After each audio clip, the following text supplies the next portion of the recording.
my annual event, so bear with me as I try and go through so much in such a short period of time. And again, I'm going to stay around afterwards for those that need to come up with any questions or comments. We have other people here of staff and board members as well that are always willing and accessible to you. First and foremost, again, this is the unique once-a-year event that we have, that we bring our business associations together. So again, I like the collaborative nature that they have, together with the county. This is my second State of the County with a COVID beard, and my goal was to shave it when the pandemic was over, which I planned on doing in the middle of last year, but I think with all the good news that's happening, I'm calling it now my good luck beard. So as long as the economy and all the local things are going well, I'll keep this on for as long as possible. First and foremost, we have some elected officials here that I want to recognize. I believe there are three from our county side, with Mr. Holland, Chair of the Board of Supervisors. I saw Mr. Carroll from the Matoaka District and Mr. Engel from the Bermuda District. And then from our school side of the shop, I believe we have Chair and Vice Chair Ryan Harder and Ann Coker. And then my brother from another mother, Dr. Doherty, is here from our schools. So again, a lot of the things that I'm going to be talking about today wouldn't have occurred without the success of all of those that I just referenced and the staff support that's sitting over here to the table to my left. A lot of things I'm saying today that are in the future tense, because that's what a State of the County should do. Recaps a little bit of the past year, the present, but more importantly for you is where we're going and what we're doing. So a lot of the ideas, a lot of the concepts we have, I'm going to need the powers of the elected officials, in some cases of both bodies, to get what you see today done, and hopefully we as staff have supported it. But we're not done. This is the beginning of also listening to you as a people so we can work together to perfect what we have before us.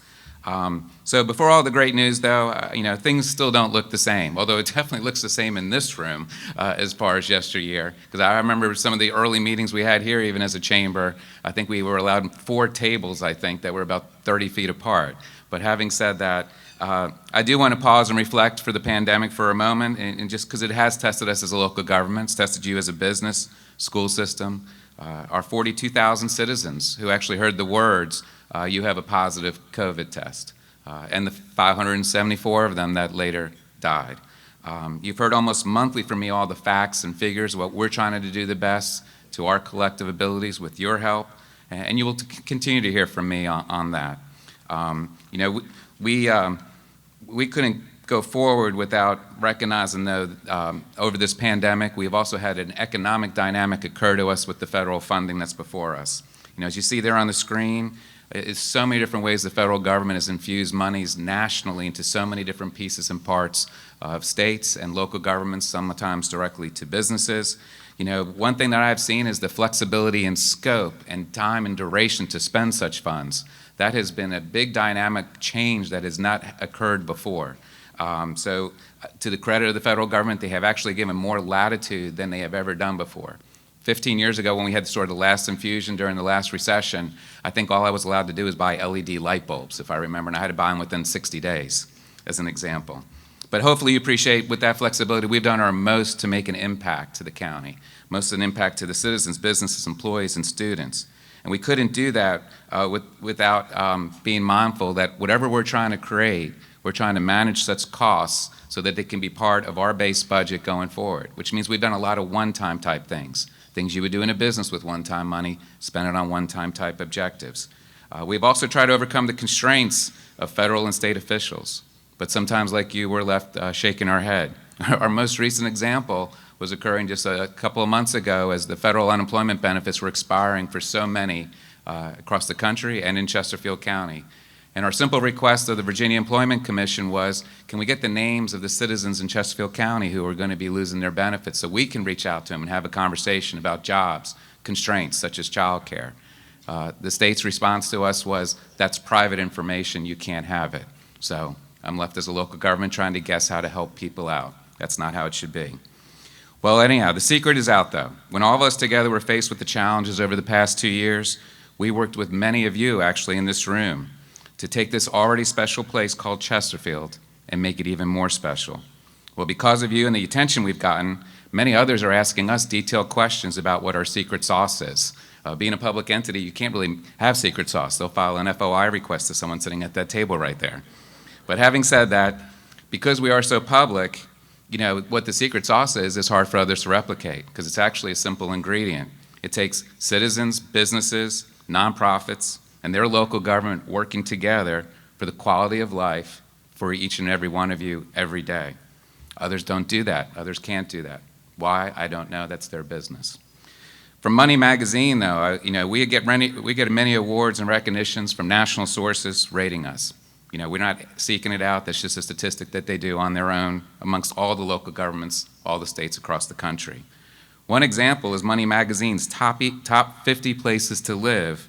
And from what I saw of the other 49, they are well-known small cities that have that charm, tourism, vibrancy, some natural attraction, and other attributes that are unique to that place.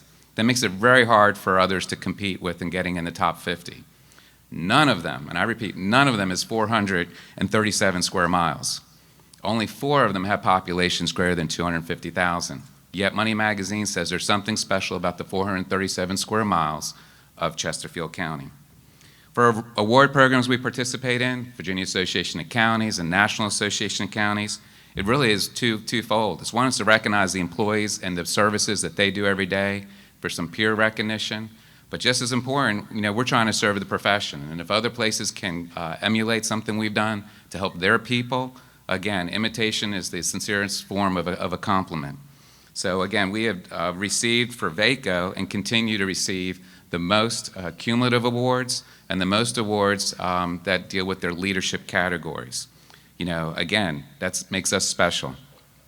Regarding some national attention, we were named the 2021 Virginia Library of the Year for Distinguished Achievement in Service. Now that's just state recognition, but again, it's picked up on some national food chains and programs.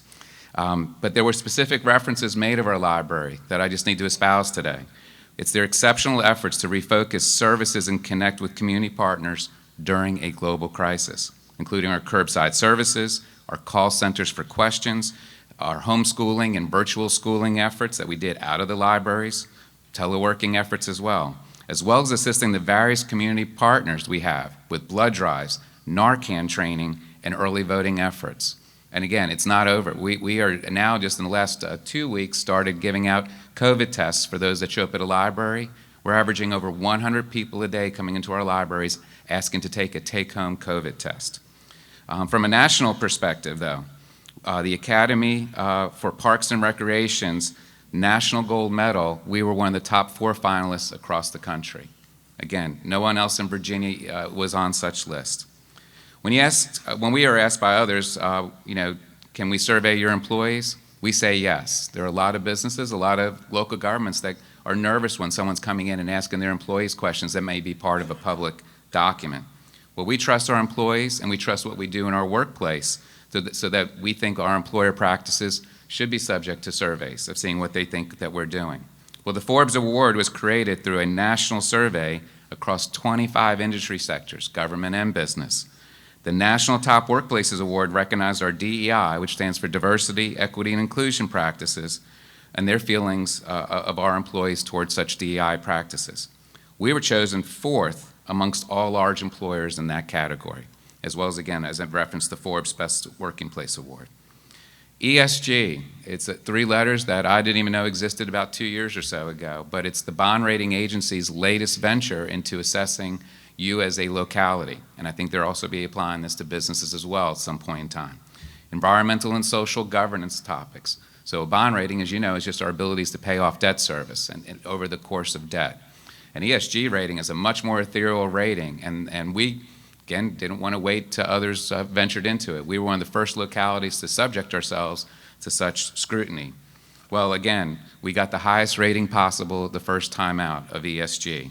So again, we're starting to gauge what this new rating may mean, though, because we do think that this is a seal of approval, a national seal of approval for those businesses that want to stay here and expand, as well as those businesses that are looking to come here and relocate, because it's a sign that we just are paying attention to all the factors that are important to all of you. So again, we're more than about awards, and so enough about that, but I do want to thank all those I work with, and you especially as business leaders and citizens in helping position us for these awards. But now I'm just going to get to some numbers and topics and other opportunities that we need to face together. Many peers aren't surveying their citizens during a pandemic because they fear the results, just as similar as I referenced about surveying your employees. But we needed to hear and analyze the results to determine the trends and roles in ensuring positive trends keep going forward, and that if there's something else that's arising, we need to address it sooner than later. Some actions may be addressing the reality of an issue. Sometimes it's addressing the perception people have about an issue. Sometimes localities, quite frankly, it's guilt by association because of what state or federal governments are doing to us. Having said that, we did have many positive results with high marks compared to peers. Sometimes those marks of peers were done pre-pandemic, so it's even a harder audience to compete with. One positive trend is our increase from 78% to 84%, saying Chesterfield is a desirable place to work, and I look forward to having it increase further as you've helped this county position us to be a job-vibrant locality. Other positive trends include a desirable place to retire, overall quality of life, and the overall quality of business establishments. Again, these are all things you should take pride in a co-ownership in. It's not us, these are for you as well. One of our lower rated factors, though, does need your help, and it's a question about opportunities to attend cultural, arts, or music-related activities. And I'm going to give you some ideas in some of the slides towards the end of this presentation. When we talk about the region, you hear references, and people say when they travel, where are you from? They'll say Richmond, they'll say Metro Richmond. Sometimes it's the newer version of RVA. All of those are permissible. I've said them myself. That helps describe where we are. But as you can see from this chart here, we are the largest and we will be the largest for the foreseeable future. And we're gaining recognition as Chesterfield as the word, not necessarily because of the Richmond region or Richmond itself. No offense to my friends and counterparts there. But the word Chesterfield is becoming known across the country, perhaps internationally. And I am doing everything possible so that continues forward. They are coming here because they have researched us, they looked at us, they're looking at data that is Chesterfield-centric data, and we are trying to make that as accessible to them as possible. And I'd like to compliment the strength of other localities as well, because again, places I've worked before, Hanover and Henrico, I think they are trying to also recognize and identify themselves and their names to a national audience, to their benefit and for their people's benefit for business and job growth. So the census does have a great deal of information to explore, and we used it for redistricting initially, but we're going to continue our deep dive as we get more and more information. For your benefit too, we're going to figure out what are the demographics that are important to you. The businesses, I think we have technically over 7,500 businesses in Chesterfield County, but I'll tell you right now, that's an understated amount. There's so many different ways and dynamics that businesses are created and operating. Our largest business in Chesterfield County may not even have 1 square foot because they are 100% teleworking out of Chesterfield County. It's just a whole new dynamic. How you tax for that, I'll say that for another presentation. So anyhow, with the detailed data census coming, we're going to look into our households, especially with so many multifamily units added over the past 10 years. We graduate, to the school system's credit, over 5,000 students per year, which is the most of any locality in the region, and it will be the most of any locality in the region for the foreseeable future. And we have tried to provide them an education and a community for them to stay in and have the jobs and quality of life that they want for starting out. And people who are starting out, people who are 22, 23, they think a little bit differently than you, but we need them to start growing their roots in Chesterfield County sooner than later and have the continuum of life, hopefully, that is there for them in all their phases of life. But we have also become a destination for older adults wanting to stay here or move here for themselves or to be nearer to family. To the school's credit also, they have recently engaged with all households, illustrating the value of schools for all. So their communications aren't just to the students or to the parents of students. They know and need that everybody in Chesterfield County needs to know the value of a good school system, of how it serves all 365,000 people one way or the other in making for quality of life in a community. Our region's strong economy and job growth attracts talent from across the country and even the world now, and even more so with this telework flexibility that I've been saying. Again, people are living and working here, but their home office may be outside the region, outside the state, even outside the country. So as we try and improve the citizen experience, when I do new employee orientation, I go through the organizational chart of the organization. And in our chart, the citizens are the top box. I'm actually amazed when I look at other local governments whose top box may start with elected officials. Sometimes they actually start with an administrator, and that's a bold move, I would say that. But having said that, I believe first and foremost that the citizen is the top of the organizational chart. And I tell these people, if you see places where you've lived before where they're not doing that, someone needs to remind them of that. And we have to wake up every day as an organization not to forget who the top box in our org chart is. Therefore, everything we do in some way must be for all of you, some way, somehow. An example of our citizen-centric focus, though, is that we actually launched a new Office of Constituent Services. I see Dave Good here, if you want to stick your arm up, as an existing employee with other existing resources to give an attention to something that we sense may have been a little bit of a disconnect on our part, to our fault. And that's, again, a division, a department that's waking up, that's trying to hear the noise and needs of what citizens are that may not necessarily fit in a departmental box elsewhere in the organization. Again, they wake up every day to serve all 5 board members, but more importantly, the constituents of all 5 board members in all 5 districts. And they're there also to ensure that the 24/7 online technology that we have had, that we have perfected, only is getting better and better to serve somebody on their time. There's some citizens I deal with that, they want to do their business with us at midnight. I know that because they call me, but that's why I like to refer them to a website. So anyhow, when we communicate with residents and businesses, we do have a responsibility.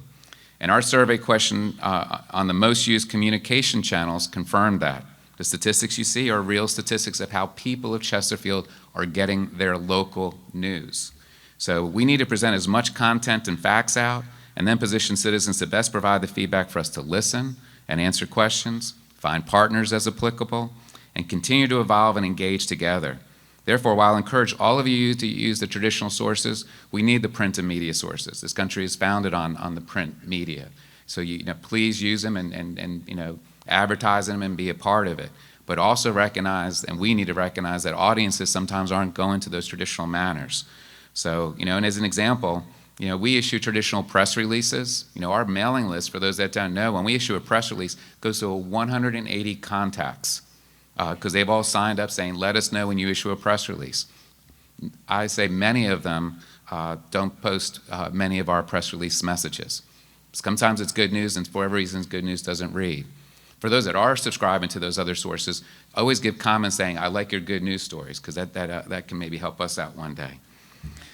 Anyhow, in relation to news, if you're like me, I'm becoming a big fan of podcasts, and I use them when I commute to work. It's about the perfect time, going on walks, even when I'm assigned a chore around the house, and I can put headphones on and just say, okay, I'll help you out, Suzanne, for about 25 minutes. What do you want me to do?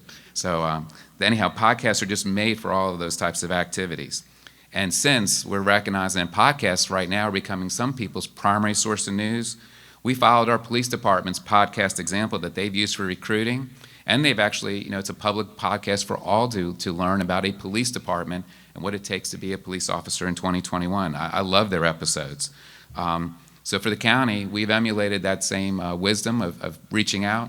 Brad Franklin, who is a podcaster, I think that's a word, I'm not sure, but that's I think his job title, at least I call him. But he interviews citizens, businesses, nonprofits, governmental leaders. I think Mr. Engel is the most recent one. I was listening to that last night as I was writing this speech just to make sure whatever he was saying, I'm not contradicting. So I think I got that right. But anyhow, it's something that's done weekly. Please subscribe to it. And again, you're going to be hearing more about this elsewhere in the future. And it's also something, if you think there's voids or gaps of news out there, this is again meant to capture those voids or gaps together with another news source that we recently launched with Jim McConnell, who's a blogger. And that's a name I didn't know 5 years ago, but I think blogger is what people call him more so today. But again, he's applying his skills in a narrative way to take complex or high-interest topics and present them in an easy-to-understand article, a blog article, for all to see, all to share. Again, with any of these news stories, if you see something that doesn't make sense, let us know. If you want us to come out to your community and make presentations, come out to your businesses to make presentations, That's what we're there for. We have a speaker series website that has many standard topics, but we can pivot with the best of them and talk about anything you want.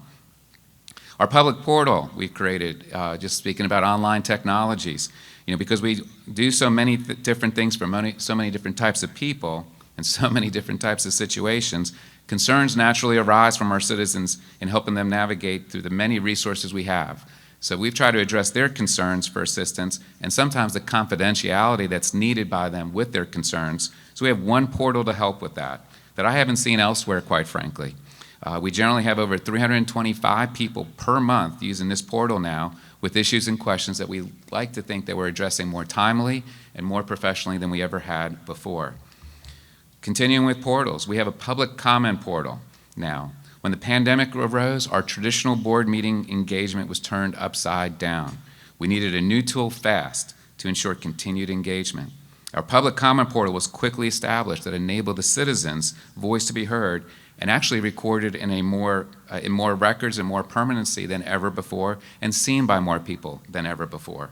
To our pleasant surprise, many people use these portals and continue to do so today. It's given a voice to people who otherwise never would planning on attending a meeting or had a commitment arise to keep them from attending for which their voice can be heard. So again, while we love to see all of you show up to a board meeting, although with some COVID protocols I can't accommodate all of you right now, but you can take turns coming in if need be. But having said that, we also respect the voice that you have and read that voice via the portals. Looking back, on that, I think a small child could have told us 3 years ago saying, why don't you have something where my mom and dad can comment on government matters so that they can attend my soccer game instead of me being, looking for a ride afterwards. Simple observations like that we have to start saying to ourselves to get our business done. Starting in 2021 and over the next 2 years, public utility customers will have one of the most high-tech metering systems for their use. You can define what notifications you want and when you want them and the type of intel that you need to know about your water consumption. I know when I went on vacation once, my washer hose broke away from the washer, and I came back, 3 or 4 days later with water gushing for 3 or 4 days. It was a mess. This is a type of system that when you're on vacation, if you want a notification of water being used inside your house, you will get a text message immediately. You can call the county, you can call a neighbor. Someone's going to turn off that water, so you don't have that same situation that I experienced. For redistricting, we received nearly 400 comments in person or online that helped frame slight modifications needed from our initial proposals. We're now completing the compiling, if you will, the detailed data that the state needs, the state attorney general's office needs, and hopefully approving, and it's expected their approval is going to come probably within the next 60 days. We'll be working further in the future, though, with the residents and the state officials about their redistricting processes and just some of the concerns we have. One is that Chesterfield is defined by neighborhoods. Many of you live in defined neighborhoods where you abut your backyard to another neighborhood. Well, redistricting doesn't allow neighborhood lines. That's an old system that they have. We want to try and keep neighborhoods that are communities together as much as possible. The federal and state laws don't permit that, but we'll be working to hopefully rectify that, and I'm sure we're going to find friends across the state to help us in such matters. We also await the federal and state redistricting process that they're going through. Again, my dream every year or every 10 years or so when we go through this exercise is that they'll respect the local lines and the local precinct lines that we've tried to draw so we don't have what I call the dreaded split precinct, which is nothing but confusion sometimes to a poll worker and the voter themselves. And although we try and get the job done, I'd prefer not to have split precincts. But again, it's my hope that the state will listen to us one more time and do this finally, but I also hope for world peace. As far as the local economy, a byproduct of the pandemic and the many workers who once commuted outside the county, they're now spending more and more time here, which to me means, and you're in the business world, wherever you spend your time that's where you're going to spend your money. So I think we're all benefiting from that.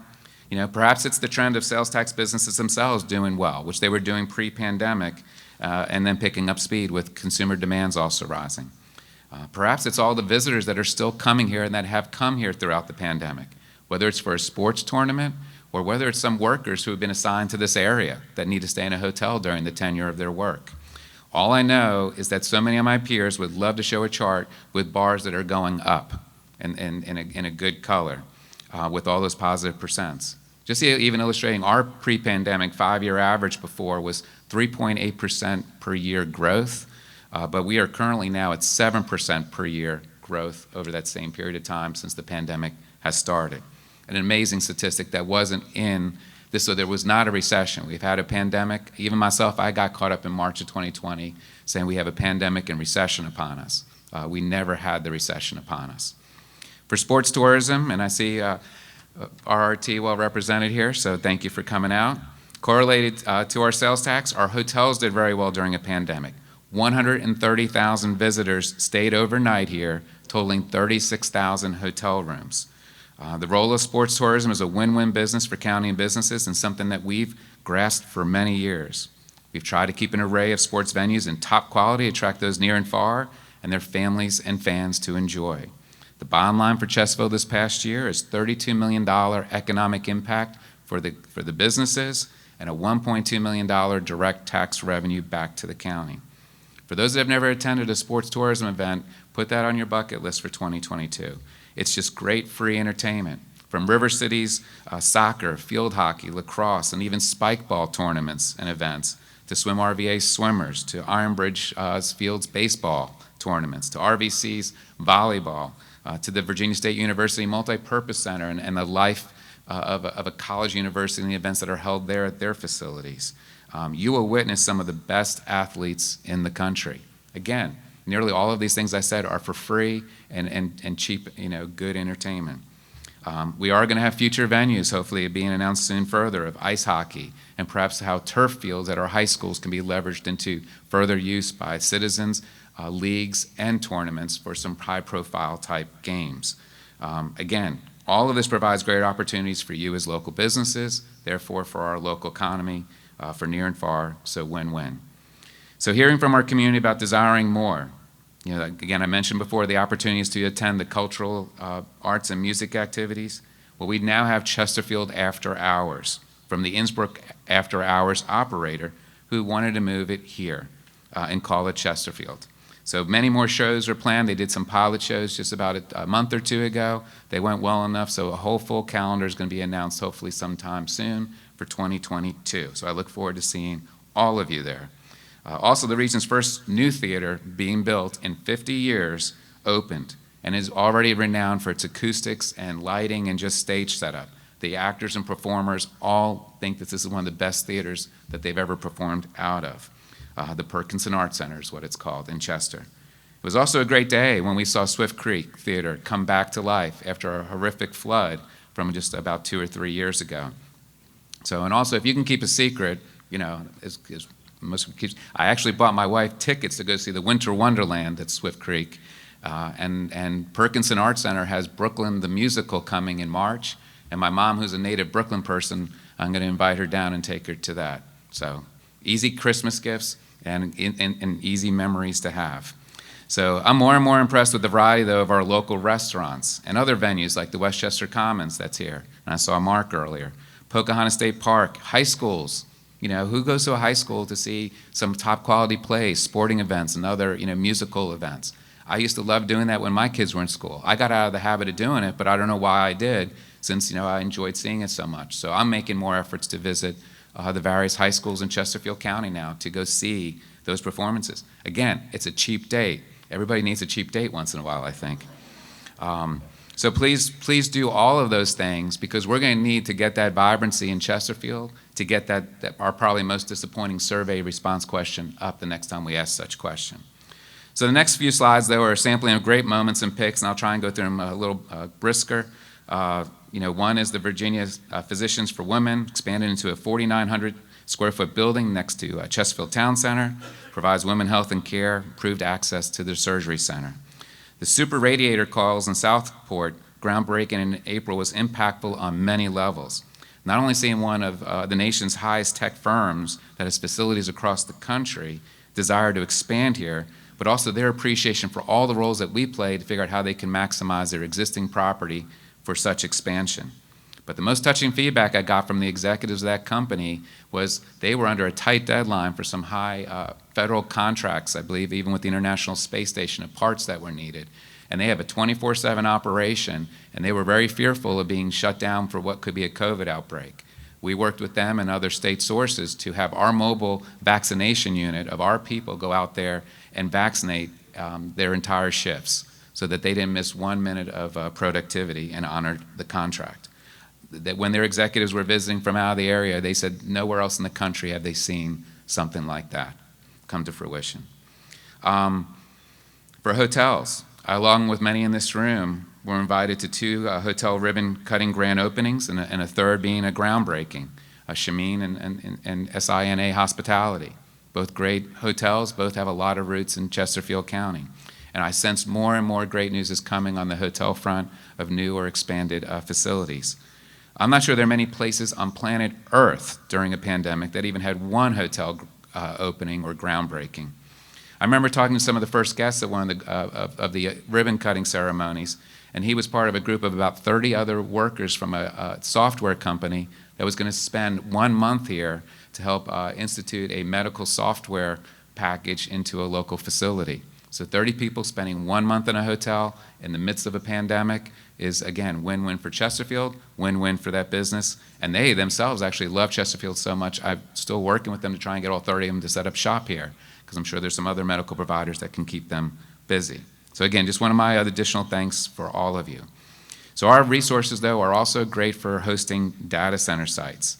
Digital Fortress has a 25 megawatt capacity for their 250,000 square foot building. The state-of-the-art, highly sustainable facility is the epitome of data center design, capable of supporting hyperscale demand. Whatever that is, it does sound good, though. The solar panels to the left in the picture of the building are a trend in generating a portion of on-site power, and you're going to start seeing more and more of that, because at another county site managed by Torch, they have the permissions and permissibilities to create one of the nation's highest co-located solar panels and data centers side by side. And I know that data center companies love to have that picture of a solar field adjacent to them, as opposed to something that was created 50 miles away, that power of that solar field is not going to that data center, and we all know that. So we're looking forward when they hopefully announce their construction plans. Carvana, the leading e-commerce platform for buying and selling used cars, investing $25 million for a 91,000 square foot vehicle inspection and reconditioning facility with potentially 400 new jobs. And if anyone's throwing a really big party where they need a lot of parking, make friends with Carvana. The Nordic Track, 1.9 million, 400,000 square foot facility will serve as the North American distribution site for Nordic Track, which I may need to add to my Christmas list. It's located behind the 200,000 square foot Pepsi distribution center, which is also new. Going back to apartments and multifamily townhome type living, those demands are just increasing every day in Chesterfield County. Again, as I mentioned before, they're the younger workers, the newly married couple. It's the older people who are looking to downsize. And we're trying to keep them all in Chesterfield County. They bring a certain element of vibrancy to the economy, demands upon businesses. So we're trying to put these places closer to where the businesses are, create the connectivity, sidewalks and trails and other networks so that they can get to and fro from where they live to where you may be offering your goods and services. Again, I view this as win-win as we create demand to help sustain you as businesses and grow your businesses. And again, from our standpoint, it's win-win because we're putting them not too far from our nearby parks and libraries. So to give you an example, I think in this picture and various other apartments in the area of just the business of apartments, I think a one-bedroom apartment now is renting for about $1,500 a month in Chesterfield County. So again, an astounding number. We're going to be mindful of, again, housing affordability and all that comes with that, and so that topic is not put on the back burner. Speaking of that, Bermuda Estates, completely different type of housing. What we have done to rehab and revitalize this mobile home park that was aged and again, somewhat neglected by landlords and others in the past, we've intervened with Project Homes, a nonprofit partner, injected some federal monies for them to be the difference in taking older trailers and creating structures like you see on the screen, creating really a home for the most part. And we're doing it slowly but surely throughout that entire mobile home park. The people who lived there probably for the longest time didn't trust us, didn't know us, weren't sure about us. But now these are the types of things that you can do to build and start earning trust. Now it takes a while, it takes a lot to keep that trust, but to earn that trust is the beginning stages of pictures you've seen on the screen. So with the local revenue strength and our fiscal steward roles of a pandemic and the related funding, we have tried to position the county as in the strongest position since the 2007 Great Recession. And from our forecast, we do feel comfortable announcing some sweeping tax reform initiatives. These continue to respect the small businesses that are out there and capacities by increasing our B-poll exemption levels, which benefit all of you. Similarly, the Personal Property Tax Relief Act from 1998 set a threshold of the vehicles below $1,000 being 100% exempt. Well, we should have inflated that throughout the last 20 plus years. A modest inflation factor would get that exemption level up to $1,500, meaning if you have a vehicle that's assessed below that amount, you get no car tax bill.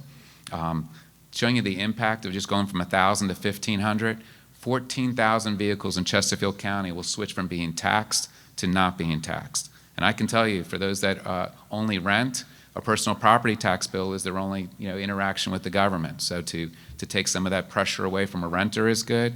Older adults, like my mom, who's going to drive the same car for the rest of her life, she probably would like to have no car tax bill where she lives in New Jersey. And again, we have many people who, like myself, I handed down the old used car or tried to find an old used car for my children driving that they could bump into the side of a garage wall or whatever. And again, I didn't like getting that extra tax bill when I was in Hanover County. Our tax relief for the elderly and disabled is now annually increasing to some metric to also accommodate those that we know have low annual incomes and net worth. And again, what might be modest inflation adjustments of Social Security or an investment portfolio shouldn't kick them out of getting tax relief for the elderly as we define it. Finally, we know how high 2021 home sales prices have been, which again translates into higher 2022 assessed values for all the notices we're going to be sending out next month. And while this market helps a homeowner's investment increase, because again, that is the value of your home, we recognize people aren't selling their homes to make their money. They want to live there and stay there, and they don't necessarily want to get a higher tax bill. So we don't necessarily need to reap the differential of all of that. So what may be one of the earliest times I've seen a local government come forward in a budget process, we want to be proactive before these notices go out to start notifying you, and we're going to be talking about it in much more detail at our next week's board meeting, of our plans to what I call lower the starting point of our tax rate, which is currently 95 cents, to a new starting point of 93 cents. That doesn't mean we're going to necessarily end up at 93, but that is the max we can go under law once we lower that down to the 93 threshold. So we're going to start with that, and I'm saying start with it because we need to see all the things that can be done by the state for us or to us. We need to see all the demands of what a school system might have, what our public safety may have, other infrastructure. We need to hear your thoughts and feelings of what you think Chesterfield needs to do more of or less of. That's part of the amazing budget exercise we'll be going through in the next 60 or 90 days. But I feel 100% comfortable saying 93 cents is our starting point, not 95 cents. Again, this is all subject to elected officials' review and approvals of the 93 and what it may be, hopefully, subsequent adjustments that would only go further down. Focus on core fundamentals, schools, public safety, infrastructure. They've been defined by citizens and businesses repeatedly, so I'm going to notice some noticeable achievements. Magnolia Green Fire Station opened about a year ago. And it fits so well in the Magnolia Green community. I've heard people looking to buy a home out there sometimes come in and want to buy the fire station, thinking it's a house. So more importantly, this is an added station to our other 24 placed strategically around the county so we can respond more timely to a 911 call, because every second counts. The Midlothian Fire Station, scheduled to open up in the next year, and we'll be able to house the apparatus that couldn't fit in the Forest View Volunteer Rescue Squad. That was a great partnership with them, but for those that drive a Midlothian Turnpike, you can't back a ladder truck into that facility. So again, this apparatus helps the multifamily and the larger business venues in the Midlothian area so that they can be served faster with the right apparatus. Stratton Park, 2 weeks ago, off of Ridgedale Parkway there, I heard about the trail we're trying to make as a connector between Stratton Park and Ronson Road. And it's a beautiful walk in the woods, the topography, the boulders, the creeks. I mean, you really feel like you're on the Appalachian Trail. Don't go there yet, they're still working on the site, but we're going to have an announcement soon to open that trail up, and it connects a whole area and neighborhood of Chesterfield County to a beautiful system of parks and swim RVA. Otterdale flood. I, along with many others who saw this island arise in August of 2020 that prevented people and students from going to or from their homes. And we knew we had to do something so this story doesn't occur again. It was called a 700-year-old storm, I believe was how they phrased it. And I don't know, but in the 5 years, I think I've heard the word 700-year-old storm or flood 5 times. So there's something wrong who's keeping track of who comes up with the word 700-year-old flood. But again, we have sat down, we've worked with the people in the area, worked with Kevin Carroll, the district rep of that area, and the board of supervisors to position over $15 million to try and rectify the roads and bridges and networks around there so nobody is stuck on an island when the water comes down. So look forward to seeing more about that as that project is starting. Otterdale Roundabout. There's certain areas of the county where roundabouts really work well, and I trust my traffic engineers under Jesse Smith over there to know exactly where that works, and some parts of the county where it may not work as well. But Otterdale and Old 100 is an example where I've driven through many times, and just the flow of traffic and the ways in which you can get through seem to be working very well, just as the traffic engineer told me they would, even though I asked them 20 times, would it work? For sidewalks, we have 41 projects over the next 5 years in the Community Connectivity Sidewalk Fund. Again, $16 million over 6 miles of sidewalks. We're trying to right the wrong of yesteryear where we did much building and development and really didn't have sidewalks as part of the process. So we're making everything new that we're doing tends to be very well done in the conditions that warrant sidewalks, but we're going back to areas that we should have probably done sidewalks back in the 1980s and 70s, quite frankly. For Midlothian Library, rehab, isn't just for certain other facilities or infrastructure. Our library in Midlothian is going to go from a 15,000 square foot facility to a new 25,000 square foot facility to serve more people in a better manner. For public safety, I could provide so many examples, so many examples over the last year, but I think the most intentional one was our efforts on the public safety pay study, for which we listened and learned together with our public safety leaders and the public safety employees themselves of what it takes to start a career in Chesterfield County in a hard job and what it takes to stay in Chesterfield County. So with our investment of over $13.8 million, we did 2 things. We adjusted the starting salaries for those that are coming to us, but more importantly for the many, close to 1,300 that were already here, we changed their existing salaries to avoid the word compression. That is a morale issue. I know it's a morale issue in the private sector, so we had to do that here as well. I knew we did the right thing, and the many stories employees told me about how their life had changed. People who were planning on retiring and getting a different job have stayed with us. There were people who had second jobs or needed to work overtime, spending more time away from families and other things that they like to do, that no longer have to do that as much or at all. So again, those are the right things that we've tried to do for our workforce. I also know we did the right thing because I got messages from many other public safety workers in other localities saying, good for you, Chesterfield County. I'm going to let my locality know what you did, and hopefully they will follow. Many of them did follow. Many of them put a lot of money, rightfully, into that same profession as well. And it's game on in that we're not going to falter. We're going to pay attention to this. And I'll speak in a moment how we're also trying to do the same thing for our teachers and school employees as well. For graduations, this picture here is the 3 different Academy of graduations. Again, that's a free event too. I should have said that before. If you've never seen an Academy graduation of police, fire, EMS, or a sheriff, it's a powerful moment of seeing people get a badge pinned onto them by a family member or a very close friend that has touched their lives. And the commencement speech of one of the speakers is again some of the most powerful words you'll ever hear of someone just starting their career out in a passion-based field. So having said that, though, one of the things I want to refer to in this slide is many of you might have been at the Valor Awards hosted by the Retail Merchants Association a week or so ago. 900 people gathered at the convention center to show their support of the public safety profession. And again, this region, which is made up of 9+ localities plus state and federal type public safety officers, they recognize valor. These are people who go above and beyond in courage in doing their job. Chesterfield County got 13 awards of valor. 13 employees were recognized for specific events of valor. the most of any locality in the region. And we actually had 4 gold awards. That's the highest standard. They don't give it even out every year, but 4 of those 13 were the gold award. Nobody else even had 1 award. So again, there is something special. What again goes back to that secret sauce that I mentioned earlier. So their actions speak louder than words. And I'll tell you, another touching moment for those that ever attend the event is you watch the family that's at the table as their father or mother go up to get the award. And when they come back, I mean, that child just thinks their parent is a hero. And I got a couple of pictures that I need to share with those people, because I had a nice front row seat next to their tables, and I saw some precious moments.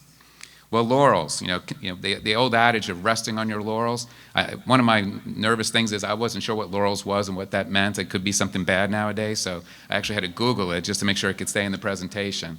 But it goes back to ancient Greece, and the laurels were the wreath that they put on your head if you won some athletic event or did something amazing. So I'm good that, and you don't want to rest on them because you got to still stay in shape to run hard with your competitors or they'll pass you. So we are not resting on laurels, and that's an appropriate thing to say. I did check that. In 2021 at least. So having said that, we're still not done doing what we think are good things for you. First and foremost, it's attracting and retaining a county and school workforce. We have 12,000 employees between us, and we must compete with talent, as you do as well. And our goal is not to lose our existing talent and position those starting with us to have a career with us. That doesn't mean we didn't pay more than the private sector or pay the most all the time, every time. But it means we need to be competitive. We also need to not have the compression re-enter our workforce. Those things take money, they take plans, they take diligence. I know Dr. Daria and I talk often about how to work together for all 12,000 employees so we're on the same metrics and same wavelength of helping all of us out.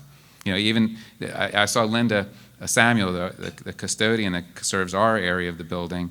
Her and I are friends because she works really late at night, and sometimes I'm there too, so we have some nice conversations. She likes me because I never create trash. Everything's electronic for me also, so she really likes that. I don't have egg salad sandwiches for lunch like someone down the hall may. But having said that, it's people like her that I have to wake up and think about every day. Am I doing what I can to make sure she's got a good workplace, that she's respected, that her passion for what she does is fueled every day. For our referendum, we did a pause over the last year or two for our referendum, but we are now full steam ahead. By chance, that pause has helped us in many ways. We've refined our scope, our projects, our estimates, our locations even may have better site selection criteria. So we put all that together with our schools, and you're going to be hearing more and more about the 2022 referendum question that's coming about. We're going to be able to do that all within our existing debt policies and with the new lowered max tax rate of 93 cents I referenced before. We have that all down. We are going to need your help, though, just because, again, you help perfect us in perfecting a question. You help us in perfecting the information of the value of what these projects may be for you as a citizen and a business. And you can say things, quite frankly, in manners that people may need to listen and learn from you more so than from me myself. So switching to when you're trying to improve an outdated product that has much of its core written when I was a child, you can tell we're trying to be fresh and even naming it something hip called, I think that's ZOMOD is what I think we call it, and that's the Zoning Ordinance Modernization. And I know there's some in the audience that they've been waiting about 30 years for this moment, and I'm looking at one person.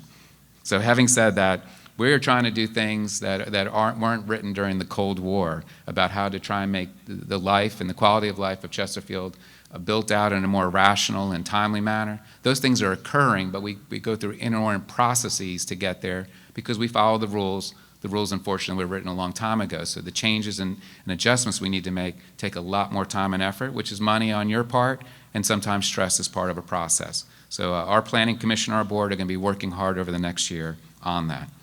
Upper Magnolia. We were getting the warning signs a few years ago from economic development prospects and site selection firms that our once rich inventory of potential sites for companies to expand to or come to was being consumed and finite. So Garrett Hart, our economic development director, started to talk to the owner of Upper Magnolia, which was primarily designed to be a heavy residential area, and he came back with a proposal for us to acquire the site at a very reasonable price. So we are currently we're working through planning and zoning processes for what might be the western part of an extended Poway Parkway, and ideally a toll-free parkway, I'll add, to have a job-centric area. To the east of the Poway Parkway, we're going to work through some other traditional manners, and it's a small stretch, but in that orange area is going to be 3 school sites at least, and a library site, and great connectivity to Horner Park, which again is a beautiful asset. It's just not necessarily on the way to where people are going to or from. So much more to come on that in the future. Speaking about the future, and the future's now is Garrett Hart also. I sent him out to go just buy a little bit of extra land for an adjoining police precinct we were going to be building on Midlothian Turnpike. So Garrett was just looking for just a small little section of the Spring Rock Green Shopping Center for some additional parking for the police precinct, and he came back saying he had an offer to buy the whole shopping center. So those that need Christmas shopping help and don't mind, someone going out and above and beyond, call Garrett up. He loves to buy things that are big and weren't necessarily on your Christmas list. But having said that, we are excited for the partners that have been assembled. I always can tell a good mixed-use project and the word mixed use by the number of colors you see in a schematic. And I counted last night. I think there's 7 colors there. I'm not even sure what all of them mean because I think I've only heard 4 or 5 things going there, so I might have to talk to Jesse about what those other 2 or 3 colors are. But this is a true mixed-use product where people can live, work, and play and really never even need to get into a car, quite frankly, during the day or even during the week. Special area plans. When you have an asset like River City Sportsplex, known around the country, and the unique attraction nearby called the Lake that is actually starting some of its development plans and construction possibly, you want to be mindful of any opportunity that arises in the area. That includes our role in trying to acquire the dormant and closed Southside Speedway before it was sold to somebody else who had done some traditional residential or commercial project that wouldn't necessarily have blended or complemented with those other types of attractions. So we're just in a hold mode right now. We have that Southside Speedway under our ownership, but again, we're listening and learning and creating a Genito special area focus plan with a lot of community input, and hopefully, again, we're going to help, with your help, define what we can do to that area, and then there may even be a business between Southside Speedway and River City that may want to relocate so we can have a nice blended operation there for all to enjoy. The CVTA is more than just 4 letters, and they're making a significant impact to Chesterfield. First, we have gotten, and this is all new monies, $20 million a year are coming our way for transportation projects we define that we want to do. Some notable ones is finally connecting to Woolridge Parkway. So it's one road all the way through 288 to get west and get east. I think it's one of the oddest designs of a beautiful road that hits a dead end on both sides right now. Second, it's trying to also widen the area between Watermill and Genito for Woolridge. Third is the Poway extension, the beginnings of that project and design of getting the Poway Parkway toll-free to Woolridge Road. That would be out to the west. The I-95 Willis Road interchange, probably our worst interstate interchange as far as traffic flow, with all the truck traffic that's there. The monies are there now to begin those design and interchange improvements. Second thing with CVTA, $28 million a year regionally now is going to an organization that had a knock on all of our localities' doors for monies. They don't need to knock anymore. They get a check for $28 million with pretty much simple rules. Go out there and figure out how to design the best transit and mobility services entity that has existed. That's their homework assignment, where we are also part of GRTC, so not only do we give them the money, we're also on the other end getting the money with our fellow partners in Henrico and Richmond primarily. Third, and this is a large share as well, this is the regional project share of all 9 localities, sales tax and fuels tax, that is going into a special fund for a prioritization of projects. We have worked amazingly well as a region defining what those projects are, and again, Chesterfield County, with all the growth and all the things we've said, are going to get more than our rightful share, I would imagine, over the long run with such projects. While it's been a complex exercise and a collaborative exercise, in the interim, though, what we have done is position 2 years of that funding, and again, we're in the 2nd year of it, to go towards our monies for our share regionally of the Fall Line Trail, a 43-mile trail going from south of the Virginia State University campus all the way to Randolph-Macon College. An amazing journey for someone to take. I'm looking forward one day to doing it. Hopefully I won't be so old that I can still ride a bike with 2 wheels on it at that point in time. But 16 miles of it are going to traverse Chesterfield County.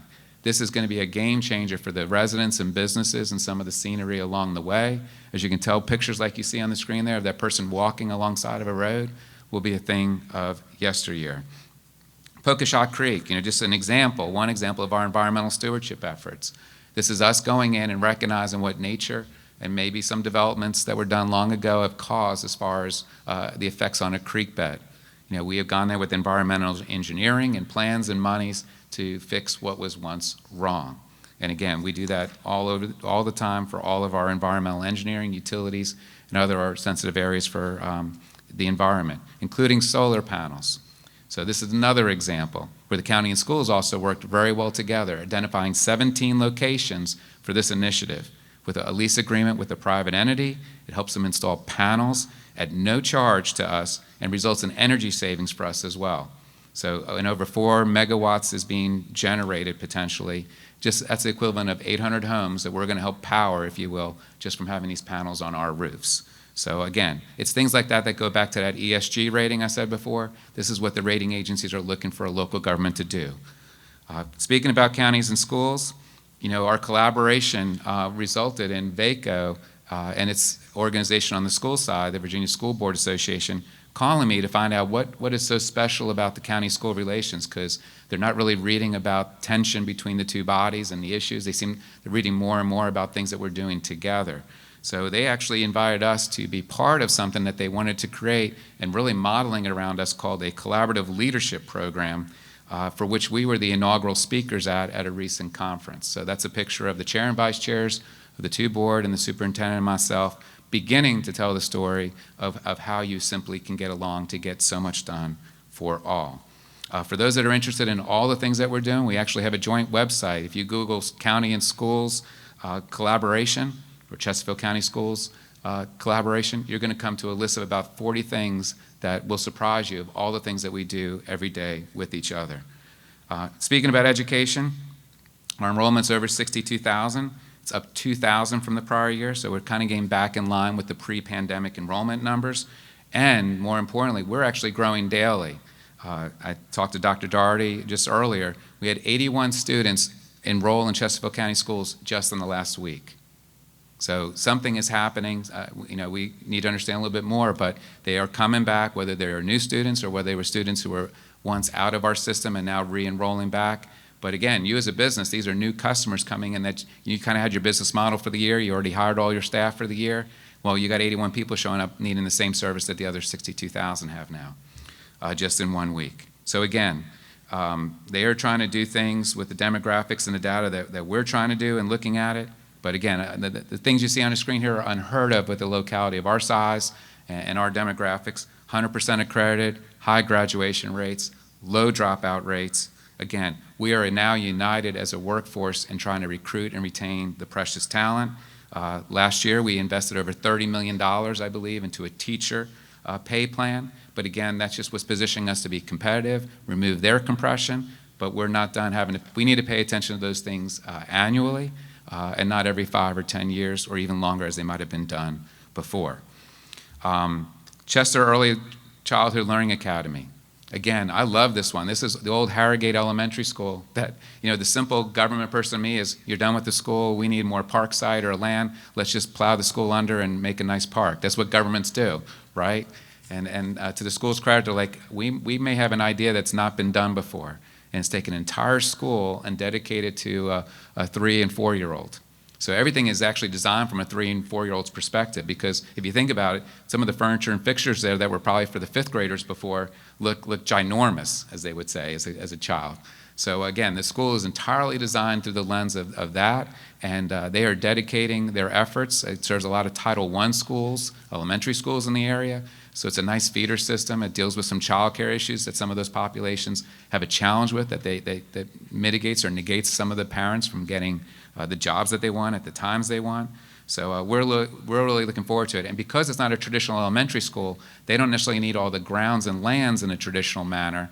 So we actually had a citizen, around the same time period, simply come up to us and said, where can I fly my drone aircraft, and practice drone flying? And we were like, we're not sure. But someone, smarter than me said, hey, listen, we got this land by Harrogate Elementary School, and we can create the region's, perhaps the state's, first dedicated drone park. That's the green rectangle you see on the screen.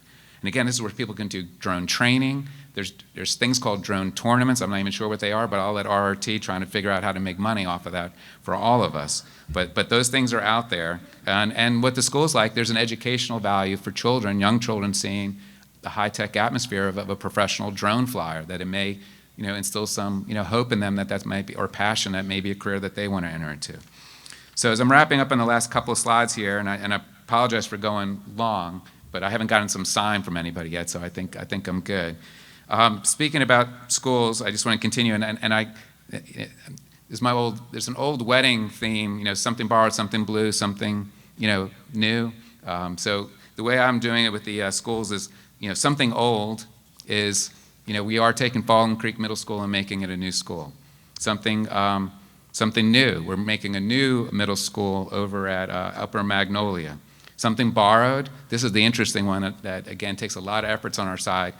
We are trying to move the school administration that's embedded at CTC Hull out of CTC Hull and actually accomplish something else with the schools of having their administration be all together. They're 10 miles, 15 miles apart. They can't operate in peak performance as much as they desire to, or we would like them to. So the borrowed is, we're going to try and find some temporary rental space to remove that admin facility, eventually work out a plan that the two school headquarters come together as one finally.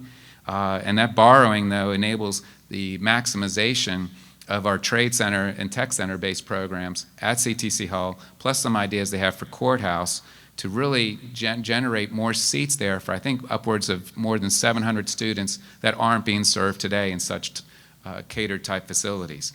And the simple math of me and the business that Matt Harris and I kind of work through is, if I can defer the need of a new high school by 700 students and the cost per seat, capital cost of a new high school, we're deferring what is otherwise a $35 million, $40 million investment, because I've created space that I already have. And the admin office space is a far, far less cost per square foot than what a new high school would be. So the other thing with that old adage is, it says, and I never knew it because I stopped after those four, but it says a sixpence in your shoe. So that's how the rest of the rhyme grows, and I didn't know that, so that's just for take home for you. But I was trying to think, well, how can I incorporate sixpence in a shoe in this audience? And apparently a sixpence, today's trading value is about 50 cents. So Merv, we're giving you 1 billion sixpences over the next year. That just sounds better than 500 million. I like to create memories, and there's so many to choose from. Being able to visit all these different sites over the past year, again, during a pandemic, in a county was actually the blessing for Suzanne and I, just to, for our lives that we had. We saw many sporting events where laughter and applause was heard again, which was great, by fans. Although we also enjoyed the quiet trails in the middle of the county or state park, or going to the zoo, and just animals don't even know there's a pandemic. So I like always going to places where people didn't realize something was wrong. As long as they got fed, they were good. But if I had to choose between all the places we went to and saw, it would be Henricus. I go there so many times, but I always learn something from the staff that's there, or they have a special event that's there. And so what place can you go to that you can on one day learn about and see the spot where Pocahontas learned how to read a Bible for the first time, and then you come back the next week and you learn about CO2 pressure in kegs when you pour beer at a volunteer event. So I just think that's an amazing dichotomy of how you can spend two different ways of learning in one place. So in my ending, though, in closing, I was, and again, you all tell me I need to do this every year, so I'll keep doing it as long as you keep telling me, but I call it my gift ideas for those that are last-minute shoppers, and I don't think any of this involves the post office or online ordering that you're not sure is going to come in or where it's going to go. But a couple of things for you. Again, Henricus, subscribe to their e-news, look at their events. Most of them are free, some have a nominal charge or additional charge, but you're going to have a memory there and learn something.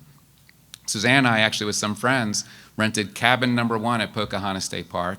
I say cabin 1 because I think that's the best cabin, but that's just my bias. But we hiked, we did mountain bike trails for the first time. The green ones are the ones you want to do. Don't do the black diamond ones. I made a wrong turn once, and my wife screamed.